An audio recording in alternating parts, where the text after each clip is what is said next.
एक मुलाकात ऐसी शख्सियतों के साथ जिन्होंने दिया है अपने जीवन को एक नया मुकाम। रूबरू कराएंगे ऐसी कुछ हस्तियों के साथ एक खास शख्सियत के साथ मुलाकात जयदेव पटेल के साथ नंबर 1 इंडिया न्यूज पर।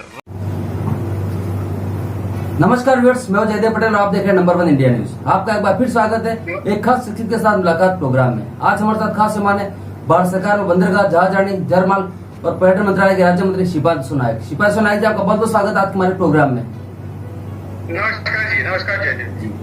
शिपांशु नायक जी, आपसे मेरा पहला सवाल है कि शिपिंग मंत्रालय की तरफ से सागरमाला परियोजना जो चलाई जा रही है, इसका मुख्य उद्देश्य क्या है और इस परियोजना के तहत कितना कार्य किया जा चुका है?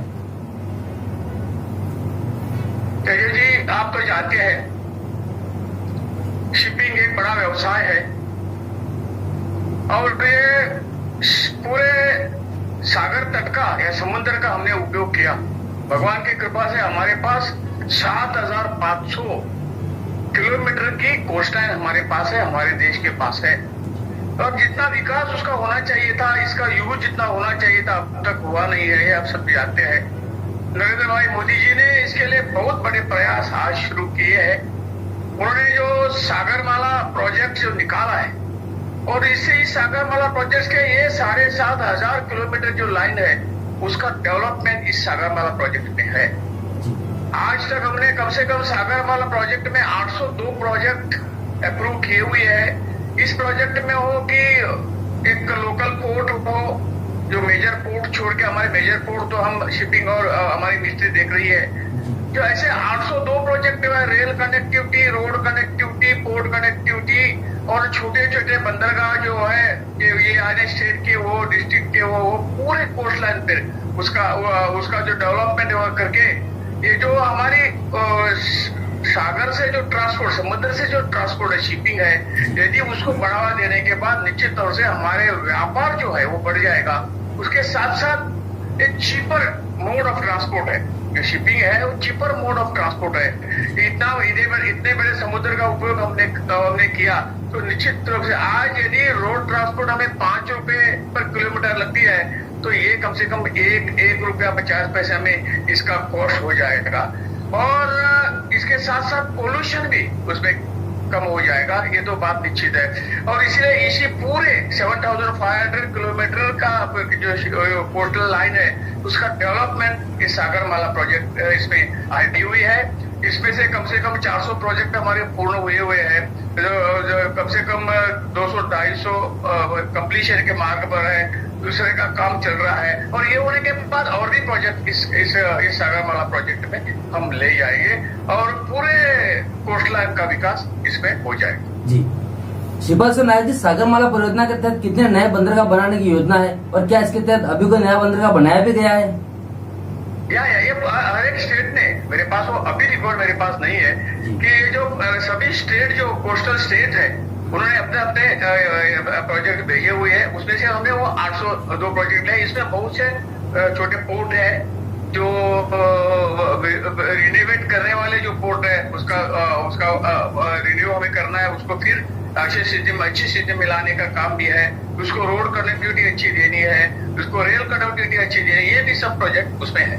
जी, शिपांशु नायक जी, पर्यटन मंत्रालय की बात करें तो सबसे पहले मैं आपसे ये समझना चाहता हूँ कि पेंडेमिक के बाद देश में धीरे धीरे टूरिज्म बढ़ना शुरू हुआ है, तो हमने बहुत हद तक डोमेस्टिक ट्रेवल्स की संख्या को बढ़ते हुए देखा है। आप इस डेवलपमेंट को किस तरह से देखते हैं और कैसे मिनिस्ट्री इस बात को इंश्योर करती है कि टूरिस्ट जहाँ भी रहे वो सेफ और सिक्योर महसूस करें? डेफिनेटली, आप जानते हैं कोविड-19 के बाद पूरा जो टूरिज्म है, पर्यटन हो, थोड़ा सा बंद हुआ था। आप तो ये जानते हैं हालत बहुत खराब थी, लेकिन अभी कोविड-19 कम होने लगा। इसके बाद में जो टूरिस्ट की जो आवक है देश में, जो आना है, वो निश्चित तौर से परसेंटेज बढ़ गई है। हम अभी 2019 के आसपास जो टूरिस्ट को हम गिनते हैं ना, तो इसी परसेंटेज के आसपास हम पहुंच रहे हैं। और और इस सीजन में कम से कम ये जो आंकड़ा था उसको हम ओवर करेंगे, उसको नीचे रख के हम निश्चित तौर से ऊपर जाएंगे।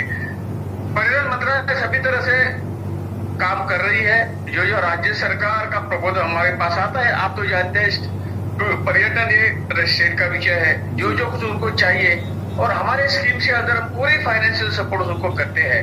और कम से कम हमने स्वदेश दर्शन स्कीम है उसमें से इस बार 76 प्रोजेक्ट लिए थे, उसमें से कंप्लीशन मोर देन 50% कंप्लीट हो गए हैं, अभी थोड़े पाइपलाइन में है और अगले इसके लिए हम फिर और प्रोजेक्ट ले लेंगे ताकि एक डेस्टिनेशन का अच्छी देखभाल हो, लोगों को अट्रैक्शन हो और ज्यादा से ज्यादा टूरिस्ट वहां आ जाए।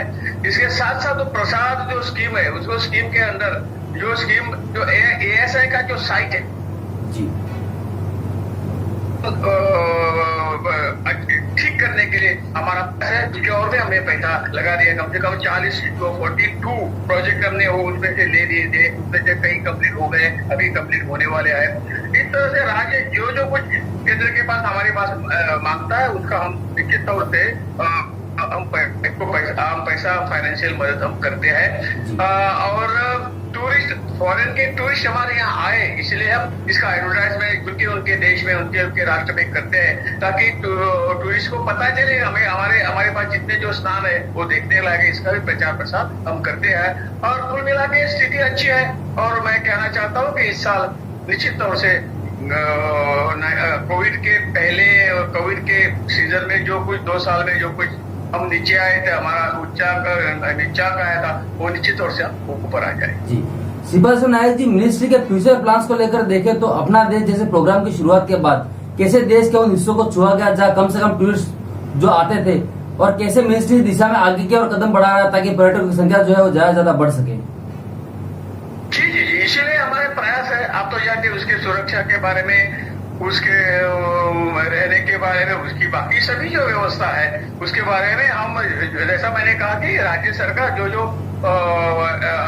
अपने जो बेचते हैं प्रपोजल जो बेचते हैं उनको हम मैक्सिमम उनको देने का काम कर रहे हैं। जी श्रीपाद नायक जी, आपने नंबर 1 इंडियन के लिए समय निकाला उसके लिए आपका बहुत बहुत धन्यवाद।